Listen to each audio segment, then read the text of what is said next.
Hi అండి, welcome to Lahari kitchen.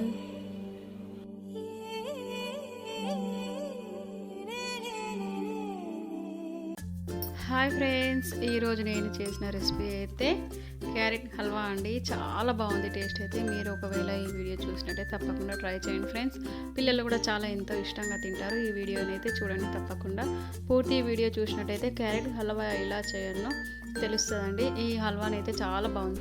చిన్న తురుము పెట్టుకున్న క్యారెట్, ఇంట్లో చేసుకున్న నెయ్యి తీసుకున్నాను, ఒక గ్లాస్ చిక్కటి పాలు తీసుకున్నాను, బాదం పప్పు జీడిపప్పు తీసుకున్నాను, ఒక కప్పు షుగర్ తీసుకున్నాను.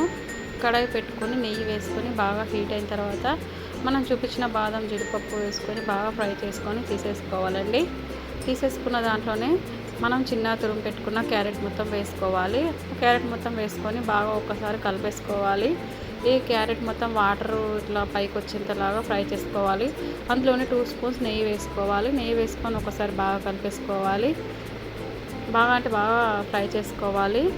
ఈ క్యారెట్ నుంచి వచ్చిన వాటర్ మొత్తం మిగిలిపోయేలాగా ఉడకనివ్వాలి.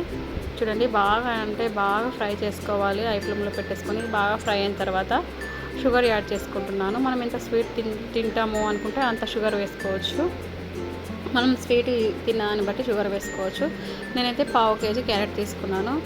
మీరు ఎక్కువ తీసుకుంటే ఎక్కువ తీసుకోవచ్చు. ఇలా బాగా ఫ్రై అయిన తర్వాత అందులోనే ఒక గ్లాస్ పాలు తీసుకున్నాను. పాలు అయితే చిక్కగా ఉండాలండి. చిక్కగా ఉంటే బాగుంటుంది టేస్ట్ హల్వాలోకి. పాలు ఎంత చిక్కగా ఉంటే అంత బాగుంటుంది హల్వా. టేస్ట్ అయితే సూపర్ ఉంటుంది. మా స్వీట్ ఆఫ్ స్టైల్ లాగా ఉంటుంది హల్వాని అయితే. మీరు కూడా ఒకసారి కొత్తగా చూసినట్టయితే ట్రై చేయండి. అందులోనే 1 స్పూన్ నెయ్యి వేసుకున్నాను. నెయ్యి వేసుకొని ఒకసారి బాగా కలిపేసుకున్నాను. పాలు వేసుకున్న తర్వాత బాగా ఉడకనివ్వాలి. ఇలాగా మొత్తం దగ్గరకు వచ్చేలాగా ఉడకనివ్వాలండి. చాలా దగ్గరకు వచ్చేలాగా ఉడకనివ్వాలి. చూడండి ఫ్రెండ్స్, ఉడికిన తర్వాత హల్వాని అయితే రెడీ అయిపోయింది. చాలా బాగుంది టేస్ట్. మీ ఇంట్లో వాళ్ళు కూడా ఇష్టంగా తింటారు. ఒకసారి అయితే చేసి పెట్టండి ఫ్రెండ్స్. మా పిల్లలు అడిగారని చెప్పేసి ఒకేసారి చేశాను. నేను ఫస్ట్ టైం చేశాను. చాలా బాగుంది టేస్ట్ అయితే, అసలు చెప్పలేను, అంత బాగుంది టేస్ట్. ఒకసారి ఖచ్చితంగా ట్రై చేయండి ఫ్రెండ్స్. Thank you.